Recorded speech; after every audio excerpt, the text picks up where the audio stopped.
Welcome to Here's My Story channel. I'm David. Alex, Sarah, and I gathered in my grandfather's bedroom. Our grandfather was on his deathbed, living his final moments. His face bore a mixture of sadness and peace. My grandfather slowly lifted his head and turned to Alex.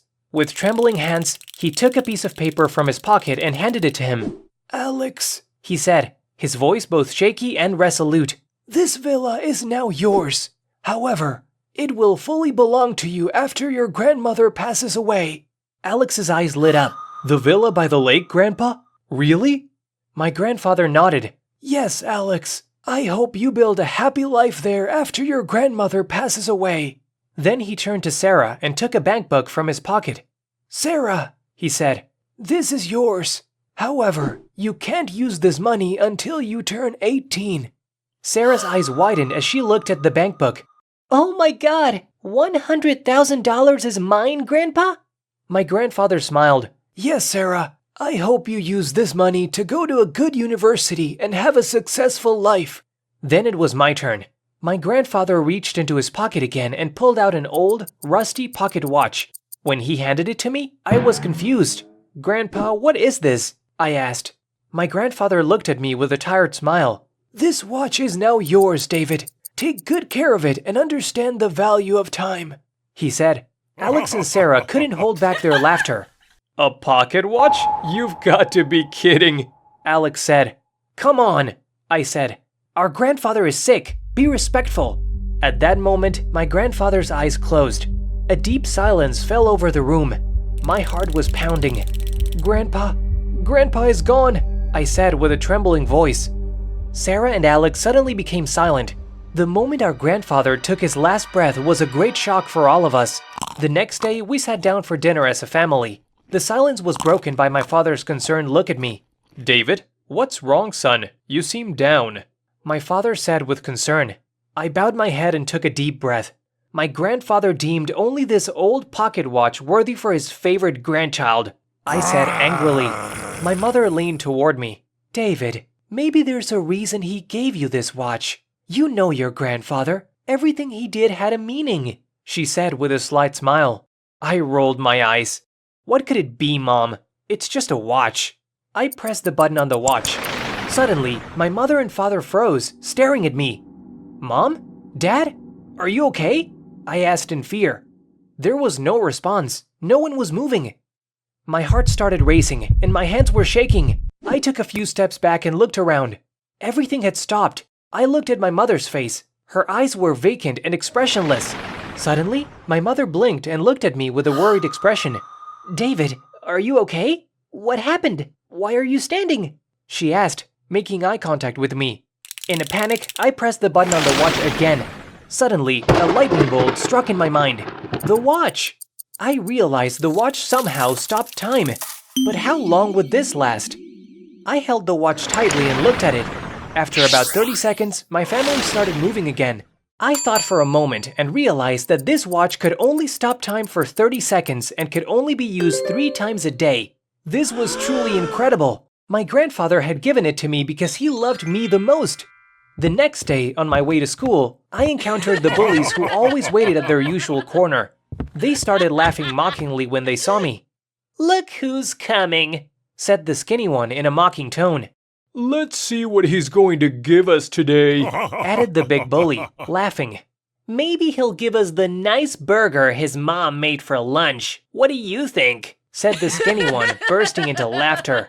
I took a deep breath. My heart was pounding, but I had a sense of determination inside me. I looked at them fearlessly. "Unfortunately, I can't give you anything today," I said. The big bully was surprised. His eyes lit up with anger. "Oh yeah? Then you deserve a good beating," he shouted. Calmly, I said, "I don't think so," and pressed the button on my watch. Everything froze for a moment. The bullies stood motionless. Laughing, I ran away from there. When I got home from school, I found Alex standing in the middle of the living room. "Hey buddy, I've come for a rematch on PlayStation," he said excitedly. We went to my room and started playing PlayStation. After a while, Alex said, "Hey, can your mom make us some nice burgers?" "Of course," I said with a smile and left the room. When Alex was alone, he started snooping around and found the watch my grandfather had given me on my desk. At that moment, I returned to the room. "Hey buddy, the burgers will be ready in 15 minutes, I said, but I froze when I saw the watch in Alex's hand. Alex turned to me and asked, "Hey buddy, don't get me wrong, but why did our grandfather give his favorite grandchild this stupid watch?" "Buddy, I don't know either. Please give me the watch," I said in a panic. Alex laughed. "Buddy, you suddenly panicked. I wonder what happens when I press this button." Just as he was about to press the button, I rushed toward him and shouted, "No!" Suddenly, everything froze, and I stood still. Alex looked around in confusion but didn't understand what was happening. "Buddy, what happened? Why aren't you moving?" he asked, but got no response. He looked around and began to understand the situation. "So this watch stops time," he said to himself. At that moment, 30 seconds passed, and I started moving again. "Buddy, please give me the watch," I said in a pleading voice. Alex looked at me with a sly expression. "Buddy, it's too late now," he said, and pressed the button on the watch again. While I stood frozen in the room, Alex quickly ran away. The next day after school, I went to Alex's house. No matter how much I knocked on the door, no one answered. I had a feeling of unease inside me. I had to solve this problem myself because I couldn't tell anyone about the watch's ability to stop time. When I got home, I found my grandmother sitting with us. She looked at me with a sad expression and said, "How could you give the watch to Alex?" I turned to my grandmother with a sad expression and said, "I didn't give it to him, he stole it from me." My grandmother took a deep breath and said, "Alex and his stepmother used the watch to stop time and evict me from the villa by the lake," she said sadly. I was very surprised. "How could they do this to you, Grandma? Grandpa already gave that villa to him, and it was supposed to be his after you passed away," I said. My grandmother turned to me and said firmly, "You must immediately take that watch from someone as malicious and ill-intentioned as Alex, David."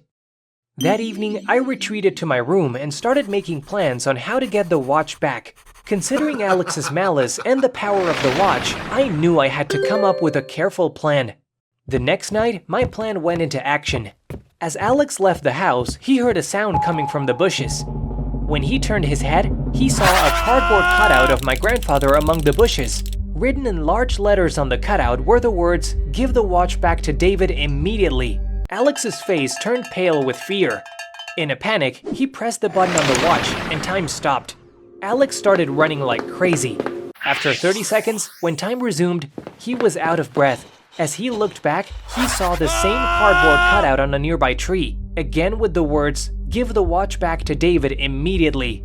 Alex's fear intensified. He pressed the button on the watch again and time stopped once more. He started running like crazy again. After 30 seconds, he stopped and looked around, trying to understand what was happening. At that moment, I emerged from the bushes and quickly grabbed the watch from Alex's hand. Alex stepped back in shock. "Give it to me right now!" he shouted angrily. Smiling, I said, "Buddy, it's too late now," and pressed the button on the watch. Time stopped and Alex stood frozen with an angry expression. I ran away while he stood there, immobile. We have great news! You're invited to our new YouTube channel, I Told My Story. We'll be sharing new stories every week. Here's My Story and I Told My Story are sibling channels, and both will continue to share amazing stories. My plan was actually simple. When Alex left the house, I placed my grandfather's cutout in his path and mounted a light-activated motion sensor on the cutout, which I had bought online. When Alex approached the cutout, the sensor activated and lit up my grandfather's face. I knew Alex would panic and stop time, running for about 30 seconds. Calculating this, I placed the second cutout with a motion sensor in the next location he would reach. When Alex arrived there, the sensor activated again, lighting up my grandfather's cutout in the dark of the night. I was sure Alex would stop time and run away, again, and I calculated his next step, waiting in the bushes. When Alex arrived, looking back in fear, I took the watch from his hand. After this incident, my grandmother went to court and reclaimed the villa from Alex, transferring it to me with a new contract. Now, we live in this villa with my grandmother on weekends. One day, when the doorbell rang, we saw Alex at the door. He apologized for what he had done and begged my grandmother to give him the villa back. My grandmother, smiling, said, "Of course," and froze Alex with the watch in her hand. Turning to me, she said, "Your turn." I put Alex in a wheelbarrow and threw him into the lake next to the villa. After 30 seconds, Alex found himself in the lake and started jumping in anger. My grandmother and I started laughing as we watched him. By the way, you can support us by subscribing to our channel. Bye! Welcome to Here's My Story. I'm Dua. On a sunny Saturday morning, as I wandered closer to the lively garage sale down the street, Erin, the neighbor's daughter who always teases me, spotted me with a grin. "Look, the shyest girl in the neighborhood is here," she roared. I spotted a dress. "This is pretty. Was it your grandma's?" Erin laughed. "Is that what you like? No one in our family has such bad taste. My mom bought it for Halloween to dress up as a fortune teller woman. But then she decided to be Cleopatra. I want to buy it," I said. Erin shrugged. "No one will buy this tasteless dress anyway. It's yours for $20. I handed over the money, clutching the dress. Maybe it wasn't everyone's taste, but it was perfect for me. When I got home, I couldn't wait any longer. So I slipped into the dress I had bought from Erin's garage sale. Mom wasn't home, so I grabbed my phone to video call her. "Mom, look, Erin's family was having a garage sale. I got this dress from them." "That dress is something, but it's a bit much for just hanging out around here, don't you think?"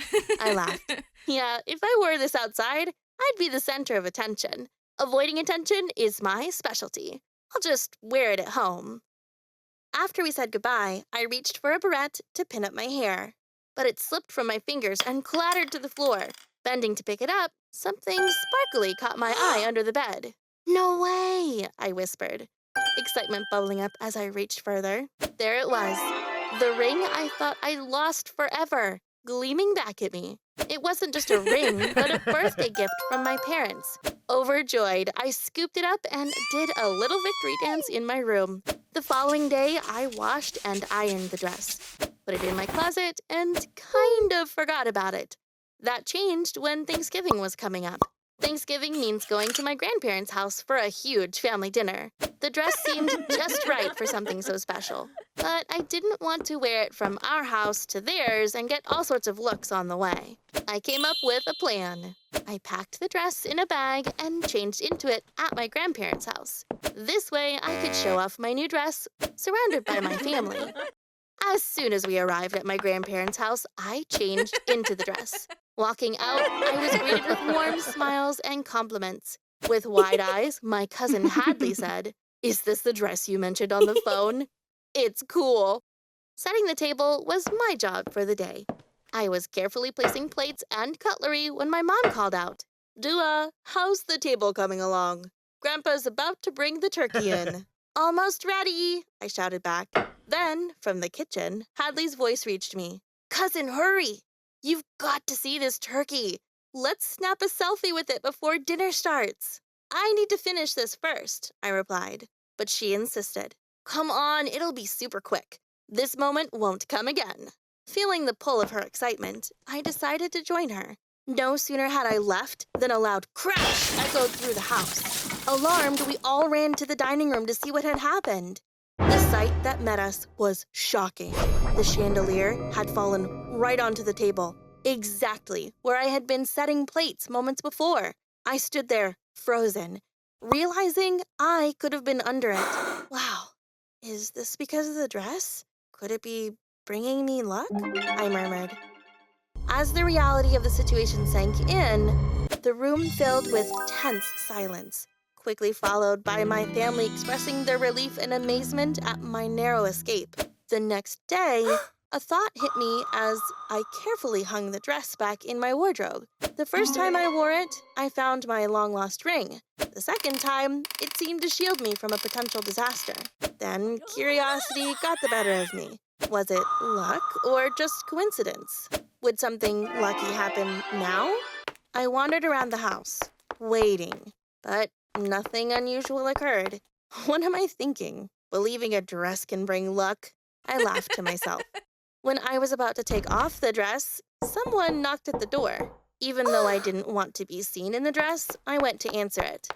Opening the door, I was stunned. There stood a young man with a cameraman behind him. My mouth fell open. as I recognized him. Mr. Monster, a famous YouTuber.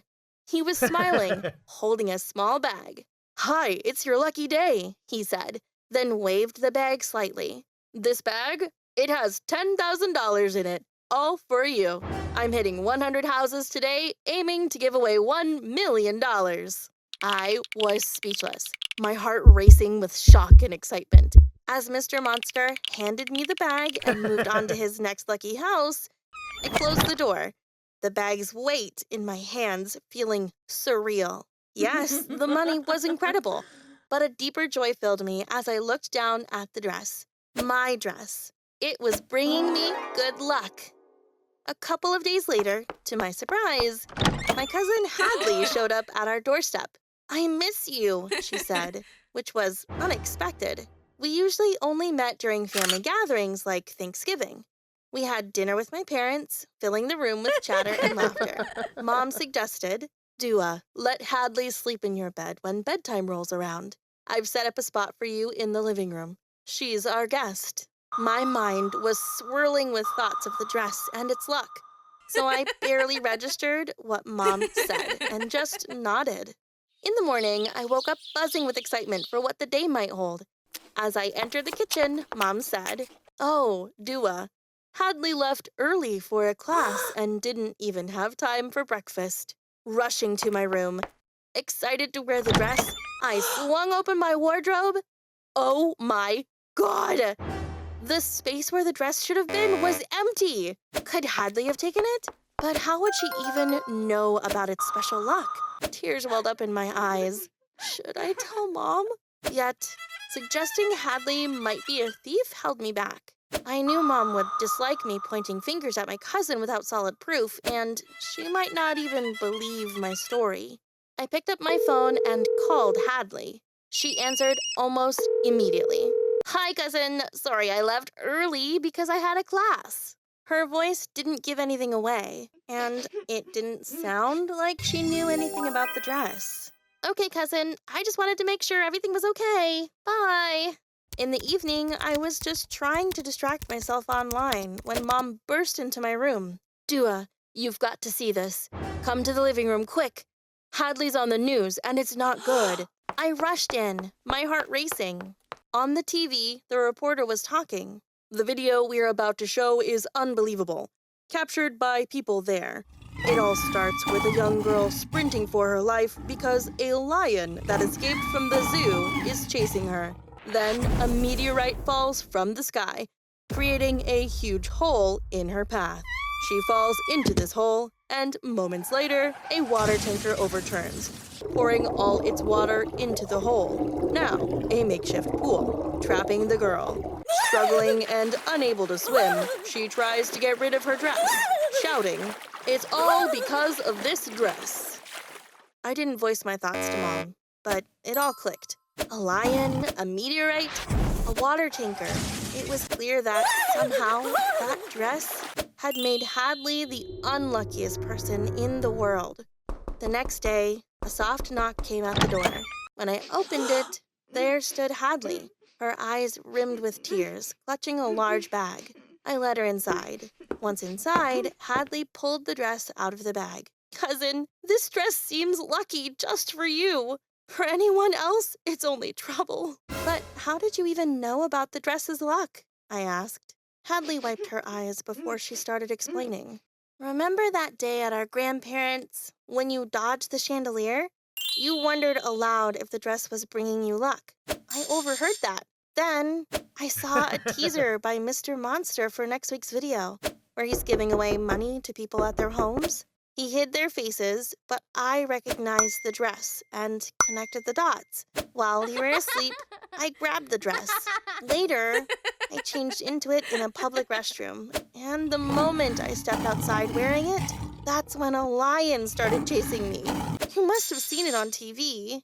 I bit my lip, trying hard not to laugh at the bizarre series of events. Hadley sighed, a smile creeping in.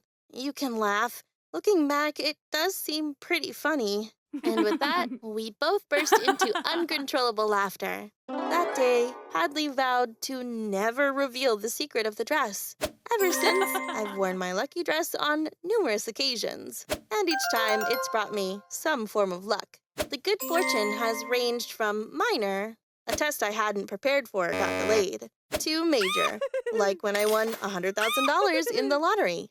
I excitedly shared the story of the dress with my parents, but they brushed it off, skeptical of my claims. I'm certain of the dress's charm in my heart, and that belief alone suffices for me.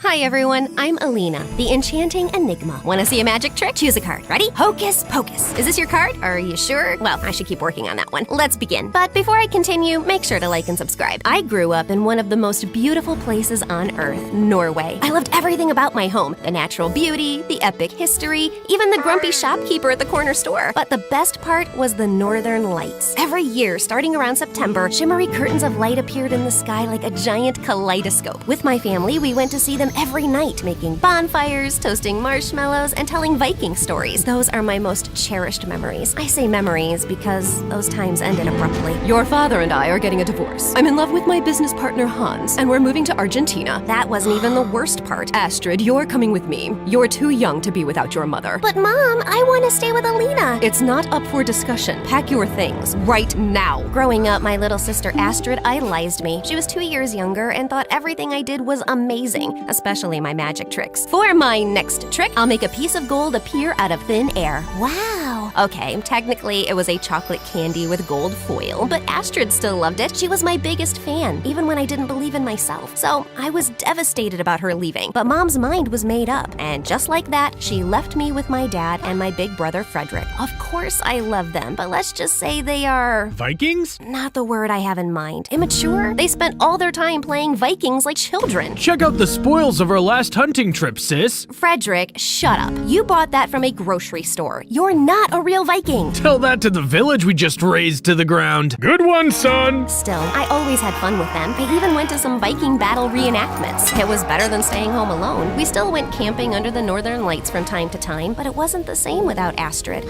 I wish Astrid was here too. Me too. Fast forward 9 years later. I was a senior in high school, and after a lot of training, I finally started getting magic shows. At first, I'd put on shows in backyards for my classmates' birthday parties. For my first trick, I'm going to pull a rabbit out of my... Uh-oh. Bunny, where are you? Oops. Yeah, sometimes things go wrong, but eventually I got really good. And every time I looked out at the audience, a part of me was hoping to see Astrid sitting there clapping and laughing like she did when we were kids. She was still all the way across the world. She grew up to be a full hippie, completely in love with nature. For the first 2 years, we talked every single day, even despite the time difference. Did you watch the last MSA video? Of course, it was amazing. She is my new favorite main character, at least until tomorrow. But then we started talking only once a week, then once a month. Over time, Astrid grew colder and colder until one day, she snapped. First, I was pulling this really long handkerchief from my mouth. Suddenly, a kid from the audience grabbed the end. Before we knew it, we were both rolling up in it, turning into a giant handkerchief burrito on stage. And oh God, can you stop talking about that? There are bigger problems in this world. Who cares about stupid magic anyway? Then she hung up. Rude. I tried calling back a million times, but Astrid ghosted me. Well, she was a teenager after all. They all have mood swings, right? But when a few months passed since Astrid had gone radio silent, I started getting worried. I called my mother and Hans, but neither was helpful. She can't come to the phone right now. She's playing football. Isn't it like midnight there? Yeah,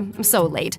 Oh, good night. Oh, that Elena. Right. Your sister's not home. Bye. But with no other choice, I got a plane ticket to pay them a surprise visit. I only sent Astrid a DM so she knew I was coming, but again, there was no reply. Okay guys, see you when I get back. Try not to burn the house down. I can't promise that. I'm still saying don't go. It's okay. Have a safe flight, kiddo. When I got to the airport, I didn't even have time to step into the security line before I had the shock of a lifetime. Hey sis, excuse me? Who are you? Astrid? You look so different. What are you doing here? I was just about to go see you. I know. I read your text when I took back my phone in the middle of my escape. Luckily, they didn't know how to work Instagram, so they hadn't read it. Escape? Who is they? What's going on? I need you to hide me. Nobody can know I'm here, not even Dad and Frederick. Before I could ask any of the million questions I had, Astrid Astrid took us outside and put us in a cab. What's with all the secrecy? Did you rob a bank or something?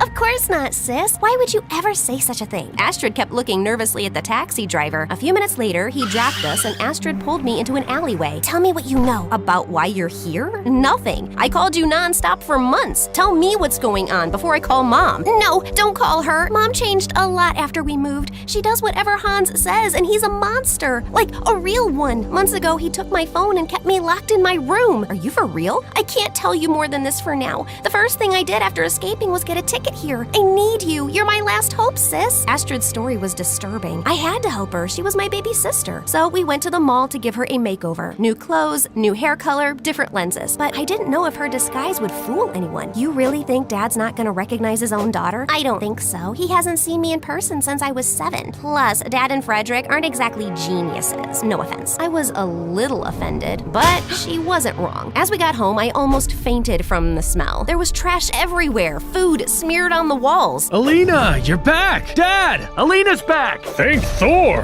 What the heck happened here? I've only been gone a few hours. I told you we'd be lost without you. Who's your friend? Dad looked at Astrid in confusion. You remind me of someone. Probably some international superstar or model. I get that a lot. Frederick, Dad, this is Ruby. Love your place. Thanks, Ruby. You're a gem. Good one, Dad. I rolled my eyes and pulled Astrid upstairs. Then my phone rang. It's Mom. Please, sis, you can't tell her I'm here. I picked up the phone, and when Mom asked me if I'd heard from Astrid, I denied it. Your sister is in serious trouble. Please, tell me if you hear from her. Before I could say anything, she snatched the phone from my hand. Dear customer, your coverage is currently out of range. Please try again later. I felt weird, but I shrugged it off, and later I talked to my dad about Ruby staying with us for a little while. Dad was so happy I hadn't gone to Argentina that he agreed right away. Thanks, Alina, you're a lifesaver. Hey, I can book some magic show for tomorrow. You know, I'm a really big hit here, so you can come. Actually, I wanted to check out this new environmental facility nearby. Oh, okay, I guess we can do that. When we got there, it was just like a normal, boring factory site. But then Astrid broke a window, opened its latch, and started crawling in. What are you doing? Breaking in? Hush! Either come with me or shut up and stay here quietly. Feeling totally weirded out, I reluctantly followed her as she moved down the corridors. When she reached the office, she started going through the drawers and took several documents. Astrid, this is illegal! Don't worry, I know the owner. Then she grabbed some spray paint from her bag and started painting the walls. She wrote something in really big, sloppy letters. Dentures? It says destroyers. Oh, right. Oh, what? Just then, sirens wailed in the distance. Run! I thought you said you knew the owner. I do. He's my arch nemesis. What? I never said we were friends. We raced out of there as fast as we could and make it home without being caught. Why would you do something like that? Will you tell me what's going on? Can't. And don't be so uptight, sis. It was just a little fun. Thankfully, the next few days were less crazy. Astrid still avoided coming to my magic shows. She was really busy with her plan, but every time I asked about it, she would change the subject or run off who knows where. I decided to find out the truth, so I started going through her things. In her purse, there were some huge piles of cash. There must be a logical explanation. Maybe she subscribed to MSA and won their amazing weekly prize of $10,000, right? What? You haven't subscribed yet? What are you waiting for? Remember that this only works on YouTube, not on other low-end platforms such as TikTok. As soon as Astrid came back, I confronted her. Astrid, where did all this money come from? Oh, that. I saved up a bunch from working at a restaurant in Buenos Aires. Then she started a long and passionate speech about the environment. I was angry and confused, but also a little proud of her. She had so much passion and knowledge. She kept talking until we both fell asleep. In fact, I think she kept talking even in her sleep. The next morning, my dad was scrambling around the house searching for something. My savings! I kept all my cash in random cereal boxes, but it's all gone now! I told you to open a bank account. Then it hit me. Oh no, Astrid. I ran upstairs to confront her. You need to give that money back. What are you talking about? You stole Dad's money. What? No, I didn't. You're just mad because I didn't go to your stupid magic show. I'm sorry. I'm just too busy saving the world. She stormed out of the room. She was out of control. First, she'd almost gotten us arrested, and now she was stealing from our dad and even calling my magic stupid after everything I did for her. I'd had enough. Knowing she wasn't telling me the whole truth, I called Mom right away. You did the right thing calling me, sweetie. Astrid needs help before she ends up in prison. I went to school, but when I came back, all of Astrid's bags were gone. Then Frederick appeared dragging a wooden boat into the kitchen. Check it out, sis! A real Viking boat! That's a canoe, Frederick. Frederick, how did you pay for that boat? I found a bunch of money in a box of Cocoa Puffs. So cool! Oh no. true. So it wasn't Astrid who'd taken the money. What if she was telling the truth all along? My sister had come home for the first time in years, and I totally betrayed her. I needed to find her. I called her over and over, but again, no response. Then I decided to tell Dad the truth. When he found out that Ruby was Astrid, his face lit up again. A part of him already knew. Still, the rest of the news wasn't that good. Just as we were about to jump into our car to look for Astrid, an all-black car with a chauffeur pulled into our driveway. Out of it came Mom, Hans, and a huge bodyguard. Where is she? Mom?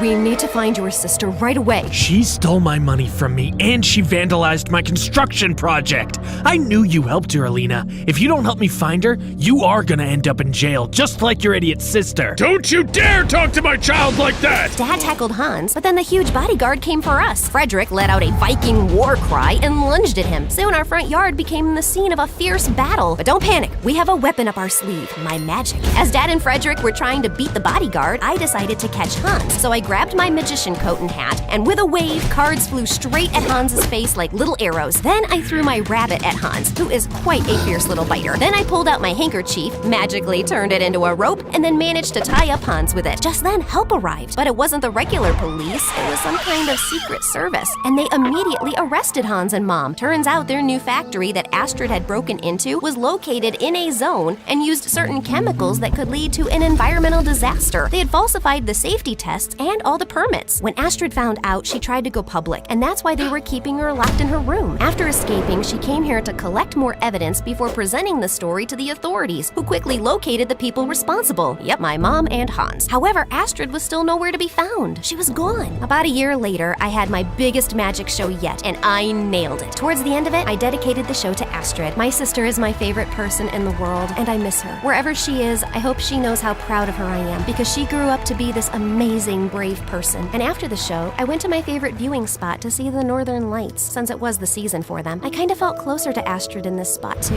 because if you think about it, maybe the lights wouldn't be here if she hadn't fought for the environment. It was like I could hear her there. Alina! Alina! Like she was right there with me. Alina, are you deaf? Can't you hear me? Wait, Astrid? I looked around and she was really there. I leapt up and hugged her. Oh my God, you're here! I decided I should check out that magician that everybody keeps talking about. I thought magic was so stupid and not real. I used to think that till I heard that magic kicked Hans's butt. Since then, it's my second favorite thing, right after nature. We both laughed for a second, then we apologized to each other and hugged. Remember guys, siblings should stick together. That is the first rule of families. I called Dad and Frederick to join us. So after all these years, we were finally seeing the Northern Lights as a family again, and that was the most magical moment ever.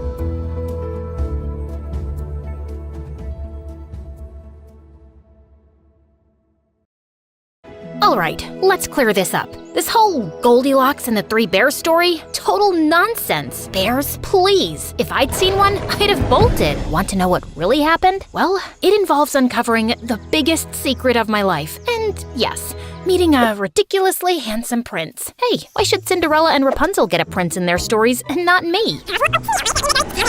I'm Goldilocks, and I'm from Belgium. I grew up in a tiny cabin in the woods, surrounded by endless trees and animals that, spoiler alert, don't burst into songs like in the movies. It was just me, Mom, and Dad. Dad was a carpenter who made furniture out of fallen trees, and Mom sold crafts at fairs, our version of Amazon Prime. We lived simply, growing our own food, reading by candlelight, and with no electricity or Wi-Fi. I had no clue what I was missing out on. I was always super curious by nature, and Mom always warned me that it would get me into trouble, but I never listened. Goldilocks, what are you doing? The door says, do not enter. Remember, curiosity killed the cat. Yeah, but don't cats have 9 lives? I'm just trying to live my best one. What happened when I told you not to touch the beehive? But we get honey from there. How cool is that? Not when your face swelled up like a balloon. Some things are better left alone. You should play it safe, like your dad and me. We work hard and life isn't always easy, but at least it's real. And by being real, you'll always fit in. But everything changed when I started high school in a small town outside the forest. After being homeschooled, I knew things would be different. I had an epic meltdown before I left. Please, just button up your shirt. You don't want to be late on your first day. But it's too tight. Then wear the blouse. It itches.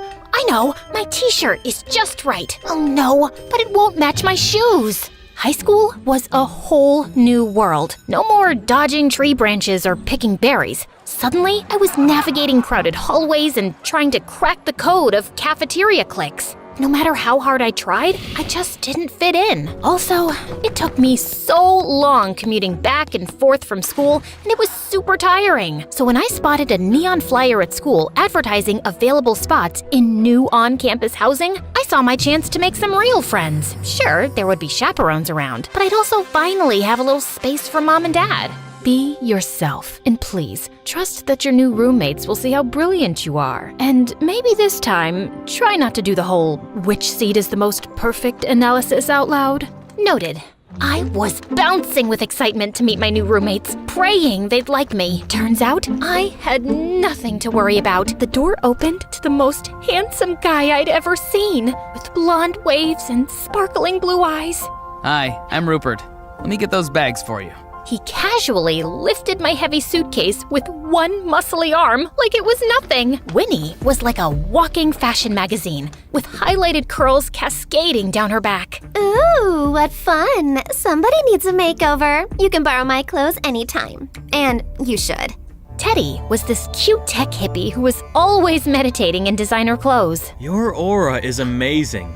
Now, tell me everything about yourself. Finally, someone who wanted to know about me. We all clicked instantly. Even when I started my usual Goldilocks seating analysis, they didn't flinch. Okay, so sitting on this end of the sofa would give me a chill because it's by the door, and the other end is no good because you can't see the TV. But the middle, it's just perfect, halfway to the kitchen and the exit. Wow, I've never thought about it that way. So cute. You should live in my pocket. Please, tell me more about your seating philosophy. At first, they seemed like an absolute dream. Winnie and I would spend hours laughing as she styled me. You're practically my twin. You must come to New York and meet my family. They'll probably want to adopt you. Rupert always offered to help put up shelves and fix stuff and always wore a tool belt. Sometimes it's hard being this beautiful.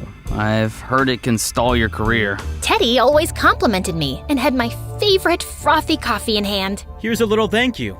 Now that you're here, the room's brighter, and the energy levels have skyrocketed. I felt most at ease with Teddy. I couldn't help wonder if he liked me, and a part of me hoped he'd ask me out. But just as I was settling in, things got weird. I started wondering where Winnie got all her clothes. She rocked the latest trends daily without repeating outfits and kept giving me tons of clothes too. Seriously, how could she afford that on a high school budget? Oh, my mom has a boutique in San Fran. I thought you were from New York. I noticed Winnie blushing. Oh, yeah, they moved because of bed bugs. Then one time, when I asked Teddy to fix the Wi-Fi, I caught him frantically searching YouTube for a tutorial. I was just double-checking. Old electrics. Better safe than sorry. The building was brand new, and wasn't he a tech guy? But the real head-scratcher came when I found Rupert coming out of a room I'd never noticed before. He was locking it up when I caught him. Oh, it's just my personal gym. I'm a bit funny about people using my equipment, so please respect that and don't go in. Here's the thing, he was never sweaty afterward. My curiosity got the better of me, and one day, when everyone was out, I stood in front of the mysterious door. Rupert must have forgotten to lock it. Mom's warning about curiosity killing the cat echoed in my head, but I couldn't resist. Just as I reached for the doorknob, I felt a presence behind me. I spun around to find Winnie. You will love this top. Let's try it on. I saw her impeccable timing as a sign to stay away. I soon had no time to think about the door as Teddy roped me into organizing his costume party. He kept piling on tasks. Food, entertainment, costumes, and I didn't have the heart to tell him I was struggling. I spent most of my time fixing my mistakes to make sure his party was perfect. Finally, on the day of the party, as my roommates were getting dressed up, I was sitting out snacks when something shiny caught my eye. The key to Rupert's room. I grabbed it and rushed to the mysterious room. I put the key in and the door opened. Inside was a dimly lit room with monitors showing live feeds from the communal areas. The lounge, kitchen, hallway, even outside Rupert's so-called gym. Has Rupert been spying on all of us? Why?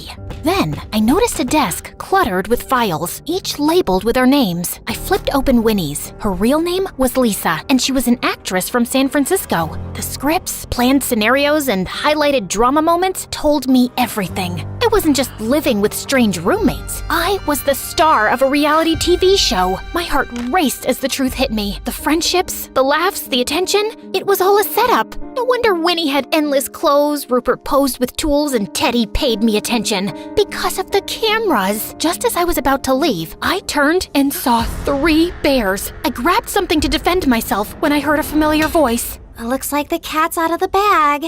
I'm sorry for giving you all those tasks to organize my party, but I wanted to distract you from finding out about the reality show. I bolted, not wanting to be around them. No, wait! Goldilocks, let me explain more! I ran out the door, and to my surprise, they followed me. I stopped and turned to them angrily. Go away! You used me! Winnie stepped forward and put her paw softly on my arm. Listen, if you sign this contract agreeing to be in the show, you'll make tons of money. Just think about it. You could give your parents everything they've ever wanted. You've told us how much they struggle. They'd never have to work another day in their lives. Please, Goldie, don't take this away from us. From me. Modeling is my dream. But it was Teddy's silence that struck me the hardest. He couldn't even look me in the eye. My dad's hands have calluses from years of carpentry, and Mom puts in long hours for almost nothing. But if signing only changes things for me and leaves their quiet life in the woods untouched, then I think I can go through with it. I promise nothing else will change. I know I was supposed to act like your friend, but I really do feel like we are besties. Really? Really. Also, you'll be the most popular girl at school because everyone loves a celebrity. It's what you've always wanted, to fit in somewhere. I mean, I guess so then. Wait! No, Teddy, don't. Once this thing airs, everything will change for you. The paparazzi will be camping outside your parents' house, hoping to catch you on a visit. Oh no, the trees, the woodland, it'll all get disturbed. Come on, who really cares about nature? Goldie and her parents would have better lives. They could even add a pool in the backyard. Aren't you curious about how much their lives could change? Just sign the contract. I thought about telling Mom and Dad they could finally live in luxury, but would they really want that? Would I?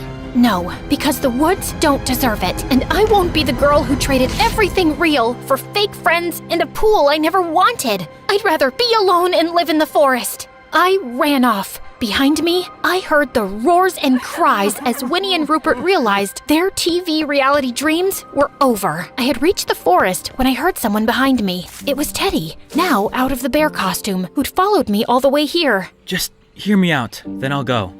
I'm sorry, Goldie. Hurting you was never my intention. The producers of the show wanted to bring something different to the cast. Not an actress or model, but a person living a simple life. It was decided it would be kept a secret from you, because you might not have agreed to be on the show otherwise. I know it's wrong, and you shouldn't have been made a part of this without your consent. I only agreed to do the show because my dad thought I needed to experience life without butlers and chefs, but I never expected to meet someone like you. Your background makes you so special. I got so nervous around you, I couldn't think. Like when you asked me to fix the Wi-Fi. Turns out, Teddy's dad is the freaking king of Norway. Anyway, a family out on a picnic had caught me on camera talking earlier to Winnie, Rupert, and Teddy in their Teddy costumes. The footage soon went viral, and the internet was buzzing about the girl who befriended 3 bears who had escaped from the forest. Prince Theodore, yes, Teddy, reached out after it all came out, and before I knew it, we were dating. Our families soon met, bonding over my mom's homegrown meals, hikes, and a few glitzy parties. But the best part? The king renewed his love for nature and promised to protect my parents' land. So, when you hear the tale of me and 3 bears, just remember, sometimes a little curiosity leads to discovering that high school friends can be as ferocious as grizzly bears.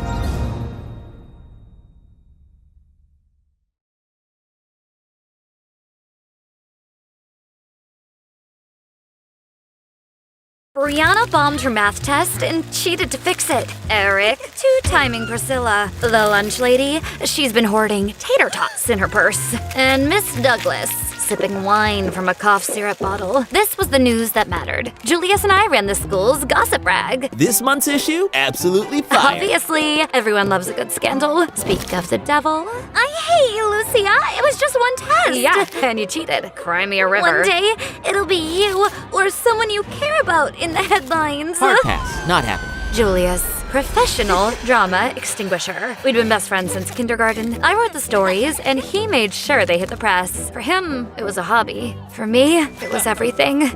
You're drooling. Close your mouth. Totally clueless. Okay, maybe we stirred the pot a little, but it wasn't just about gossip for me. It was about finding the truth. Little did I know, my next story would blow everything wide open. Home wasn't perfect. Dad was an accountant who treated pennies like treasure, and Mom, she thought she could cook, but she couldn't. The smoke detector got more action than the stove, but it was home until everything changed that day. The kitchen smelled like a disaster, but that wasn't the shock. My mom was crying. That was the shock. Mom, see, my baby, you've become fatherless. Fatherless? How could Dad leave us? He was so young, so many good coupon years ahead. I'm an orphan. Orphan? Oh, no, honey. He's been arrested for money laundering. Thank God Dad wasn't dead, but wait, what? Money laundering? My dad? The guy who reuses wrapping papers and once fought over a 10-cent coupon? It couldn't be. Mom, this is Dad. There's no way he's laundering money. We need to go to the police station. You're right. Let's go. Every cop at the station was stuffing their face with donuts. Could they be more of a cliche? We want to ask about Stephen Carter, my dad. So you're Carter's family. He's been arrested for money laundering charges. We've got all the evidence. He'll be in prison soon. It can't be. My dad Never do something like that. We've heard that a million times. He did it, and he'll be punished for it. This was bad. Really bad. Ma'am, I understand this is a shock, but we're just following protocol. The evidence is solid. Now, leave. The cops thought it was an open and shut case, but I knew my dad. He wouldn't launder money. I had to prove it. Back home, I marched straight to Dad's office. His office was a disaster zone, but if he was innocent, something in here would prove it. I just had to dig past 20 years of junk to find it. Great, a sock. Super useful. I quickly brushed away a tear and yanked open another drawer. My heart skipped as my eyes landed on something unexpected. Buried beneath a pile of crumpled papers were several old invoices. Wait, hold up. A donation to Mr. Hale's police charity? This was Dad's boss. This doesn't make any sense. Why would Dad give money to anyone, let alone a charity connected to Hale? This is shady. I needed help, and if anyone could figure this out with me, it was Julius. Julius could solve anything. Hacking, puzzles, you name it. But right now, he looked like a napping puppy. I wish I had the courage to tell him how I felt about him, but right now, I had to focus on freeing my dad. Ow! What the? Morning, sunshine! We've got a mystery to solve. Then I sat down and told him everything. It sounds impossible. That's why I need your help. Once Julius was on his computer, it was game on. He'll love this. Okay, Mr. Hale, your dad's boss. This businessman owns half the town. His police charity pulls in millions every year. Millions? For what? More donuts? Officially, it's supporting the local police force. Hale's charity was swimming in cash, and now my dad was tied to it? This wasn't just suspicious. It was screaming for answers. We need to meet Hale. Ask him directly. You wanna just stroll up to Hale? Mr. Moneybags himself. How else do we get answers? Oh, fine. Walking into Hale's office felt like stepping into a museum of rich guy cliches. Do you have an appointment? Actually, we're from the NIA High School journalism team. We'd love to interview Mr. Hale for a story on local philanthropists. Then you'll have to wait. But, and then we waited and waited and waited. I could feel myself aging. And then I saw them, Knox and Slade. What are they doing Do you here? think they're involved with Hale? If Knox and Slade were meeting with Hale, this wasn't about charity anymore. Something shady was going on. I could feel it, so I motioned for Julius to follow me. Everything is ready to go tonight at the harbor. There will be no loose ends, right, Slade? Of course. I've done this many times before. Good. They weren't talking about donations. They were moving money. Big money. This wasn't charity. This was something dirty. Hide! I yanked Julius behind a towering plant. Just as the door creaked open, Knox and Slade stepped out and walked away. Only then did we dare exhale. Then we straightened up and knocked on the door, entering Hale's office. The office was absolutely luxurious, with so many poodle portraits covering the walls. It was like a shrine to his poodle, Ratatouille. Oh, students! I see my useless secretary let you in. So, what can I do for you today? We're doing a feature on local philanthropists for our school paper. We'd love to ask you about your charity work. Ah, yes, charity, my passion. And cue the heroic speech. He went on and on about how his donations made him some kind of saint. Are you involved in the import-export business That's too? none of your business. Let's stick to charity, shall we? Bingo. Hit a nerve. There's something going on here. So, how exactly do you help the police? Well, you can say we provide the resources they need. Keeping our police well equipped is the priority. This conversation was going nowhere fast. But then I saw it. His laptop, and then it clicked. When the cops were here, they mentioned something about the harbor. Thank you so much for your time, Mr. Hale. We'd better be going. Of course, but next time do get an appointment. We can't have everyone just waltzing in, can we? We nodded and made for the door, and I could feel Hale's eyes on us as we slipped away. At night, we reached the harbor and saw so many crates. We didn't know what was in those crates, but if Knox and Slade were here, it couldn't be good. Of course. The one time I tried to be sneaky, my foot snags on a loose rope. But then Julius caught me. For a moment, I froze. Julius's arms steadying me at my waist, our faces so close I could feel the warmth of his breath. You okay? I mean, your eyes are, kind of that weird blue. Weird, but good. Yeah, definitely cool. If it weren't for the whole charity smuggling thing, this would have been the perfect moment to tell him I like him. But nope, mission first. Thanks. Yeah, no problem. Cool. Close call. But now, back to the real problem. What were Knox and Slade up to? Slade paced nervously, glancing at the workers, while Knox looked as cold as ever. Get it done. We don't have all night. Are you sure about this? I mean, we're talking about animals. Shut up and do your job. I thought they were smuggling weapons or maybe drugs, but animals? Endangered ones? Wait, what are you doing? You can't call the police. They're the ones smuggling. I'm not calling the police. I'm calling Customs and Border Control. They can shut this down. And minutes after making the call, I heard the sirens. Knox and Slade froze, their heads snapping toward the sound. What the hell is that? You called them, didn't you? No! As the Customs and Border Control authorities arrived, Knox strode forward confidently. Take him. He's been running this operation from the start.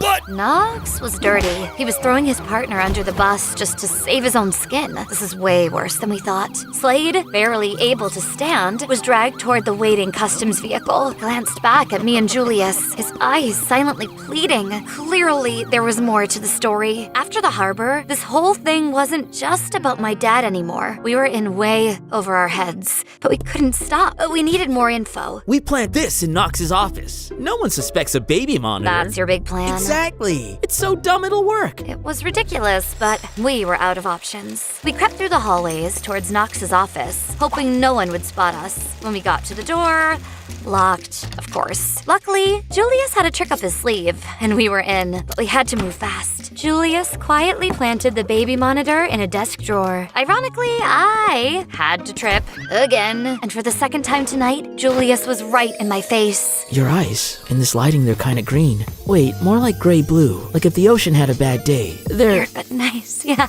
মিষ্টি বানাতে হলে বিশেষ করে রসমালাই মানে রসগোল্লা বানাতে হয় প্রথমে, তারপর মানে মালাইয়ের মধ্যে দিতে হয়। মিস্টেকটা ওখানেই হয়ে গেছে। পিঠাটা যেটা আপনি করেছেন ওটা খুবই ভালো, টেস্ট খুব ভালো, আর সন্দেশটাও ভালো লেগেছে।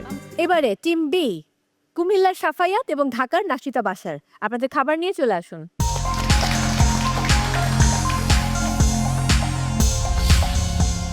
হ্যালো জজেস। হ্যালো। আমরা আজকে বানিয়েছি, যেহেতু সাফায়াত কুমিল্লার, সো ও কুমিল্লার বিশ্ববিখ্যাত রসমালাই বানিয়েছে, আর আমার শ্বশুরবাড়ি নোয়াখালী, সো আমি আমার শাশুড়ির হাতের বিখ্যাত আপনার রসোয়া বানিয়েছি, রসোয়া পিঠা।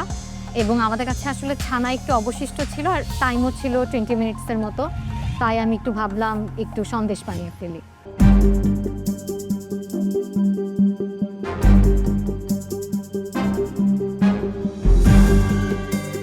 Team B, unfortunately আজকে this is not good enough. এটাও আমার কাছে খুব একটা ভালো লাগেনি।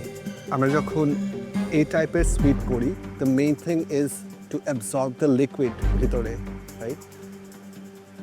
Both the dishes একটাতে লিকুইডটা absorb করে নাই, the liquid itself is not too flavorful. মানে মিষ্টি তো কম আছে, কোনো পাঞ্চ নাই। এখান থেকে যে আপনারা ট্রাই করেছিলেন ডিশেসগুলো ট্রাই অ্যাকচুয়ালি রসমালাইয়ের যে প্রসেসটা আছে, রসমালাইয়ের প্রসেসটা হচ্ছে প্রথমে আমরা চিনির যে ইয়াটা থাকে সুগার সিরাপ থাকে ওইটার মধ্যে আমরা মিষ্টিটা রেডি করি, দেন হচ্ছে আমরা দুধের মধ্যে বা মালাইয়ের মধ্যে এটাকে পুর করি। তো আজকে আমাদের কাছে যেহেতু সময় ছিল 90 মিনিট, আমি রসমালাইটা সরাসরি দুধের মধ্যেই মানে এটাকে ফুলাইছি। আমি একবার প্রথমে হচ্ছে সুগার সিরাপ করছিলাম, কিন্তু ওইটাতে আমার মনে হচ্ছিল যে ওইটাতে দুধের যে ফ্লেভারটা আছে এটা অ্যাকচুয়ালি অ্যাবজর্ব হবে না ওই সময়ের মধ্যে। পরবর্তীতে আমি আবার হচ্ছে ছোট ছোট মিষ্টি করে ওইটা আমি যে মালাইটা রেডি করছি ওই মালাইয়ের মধ্যেই সরাসরি আমি ওইটাকে মানে রসমালাইটা একদম শুরু থেকে শেষ পর্যন্ত ওইটার মধ্যেই পুরো হয়েছে। মিষ্টি বানাতে হলে বিশেষ করে রসমালাই মানে রসগোল্লা বানাতে হয় প্রথমে, তারপর মানে মালাইয়ের মধ্যে দিতে হয়। মিস্টেকটা ওখানেই হয়ে গেছে। দুধের মধ্যে কখনোই মিষ্টি জাল দিতে হয় না, এবং এটা এজন্য ঠিক মতো ফুলেনি, ভেতরে রস ঢুকেনি, প্রসেসটা প্রবলেম ছিল। আর রস বড়া পিঠা না এইটা আমার কাছে ভালো লেগেছে। আর সাথের এই ওটা কি ছিল, ড্রাই সন্দেশ, ওটা ভালো ছিল। এই দুটো আমার কাছে মোটামুটি মানে একদম ওয়াও বলবো না, ভালো ছিল। সব কিছুতে মিষ্টির পরিমাণ খুবই কম ছিল, খেতে ভালো লেগেছে। স্পেশালি পিঠাটা যেটা আপনি করেছেন ওটা খুবই ভালো, টেস্ট খুব ভালো, আর সন্দেশটাও ভালো লেগেছে। দুটো পোর্শন আপনাদের আসলে আজকে সার্ভ করার কথা, দুটো ডিশ আপনারা 3টে করেছেন, ওয়েস্ট করেননি, এটা একটা plus point. Overall nice try ছিল, থ্যাংক ইউ। বড়টা ইটসেলফ এটার ভিতরে হতো লিকুইডটা ঢুকলে হয়তো আরও বেটার হতো। এটার বড়টার নারকেলের ফ্লেভার্স, সুইটনেসটা একটু কম, বাট ভালো আছে। Thank you.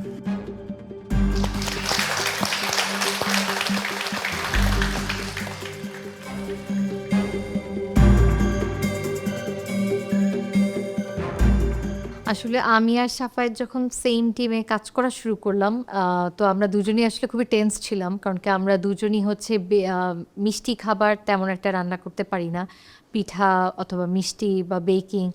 তো আমরা দুজনেই খুব টেন্স ছিলাম যে আমরা কিভাবে কি করব। এবং আজকে আমরা যা কিছু বানিয়েছি আমরা দুজনেই আজকে ফর দ্য ফার্স্ট টাইম বানিয়েছি। সাফায়েতের এটা আজকে প্রথম রসমালাই বানানো ছিল, আমার প্রথম আমার শাশুড়ি করা রসুয়া পিঠা বানানো ছিল। তো সব কিছু আজকে প্রথম আমি সন্দেশ বানিয়েছি।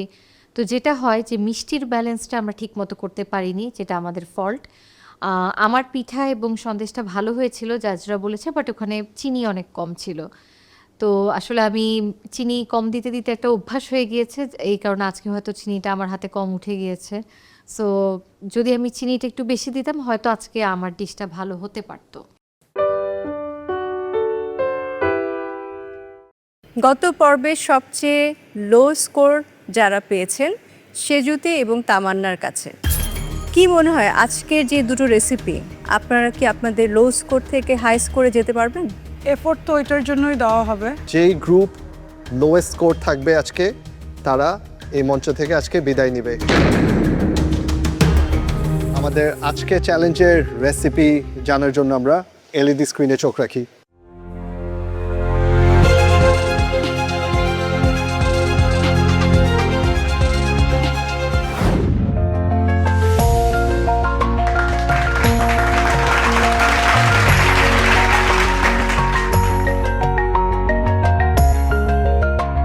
সবাই বেশ আলোচনা শুরু করে দিয়েছে দেখলাম। এই রেসিপি দুটো দেখার পর কার কি রিয়াকশন?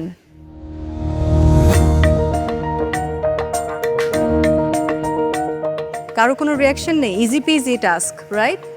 কেউ কিছু বলতে চান? দুইটা রেসিপি যে আমরা দেখছি, দুইটা রেসিপি সম্পর্কে মানে দেখার পরে আসলে ভয়ও কাজ করতেছে, পাশাপাশি কনফিডেন্সও আছে। কনফিডেন্স হচ্ছে এই কারণে যে দুইটা রেসিপি সম্পর্কে আমি মনে করি যে সবার মধ্যেই আইডিয়া আছে, দুইটা রেসিপি সম্পর্কে আইডিয়া আছে। আর ভয় কাজ করতেছে এটা যে যেহেতু সবারই আইডিয়া আছে, ধারণা আছে, কারটা কত বেশি ভালো হবে। এটাই তো চ্যালেঞ্জ, আজকের চ্যালেঞ্জ কারটা কত বেশি ভালো হবে।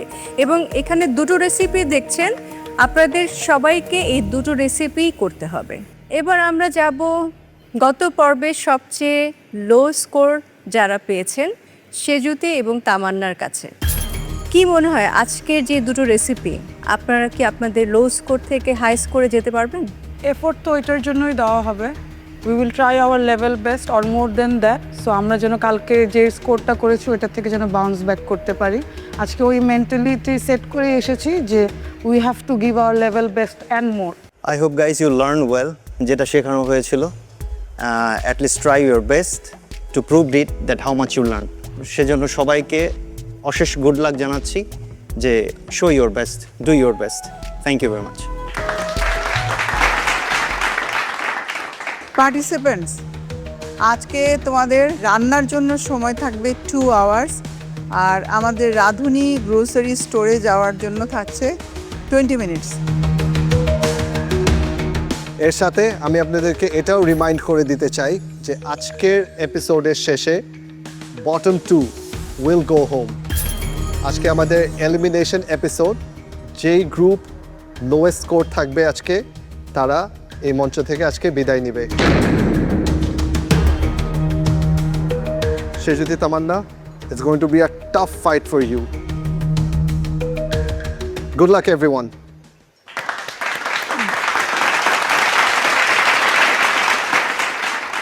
অসংখ্য ধন্যবাদ। এবারে আমার বিজ্ঞ বিচারকদের অনুরোধ করছি আসনে গিয়ে বসার জন্য। Thank you.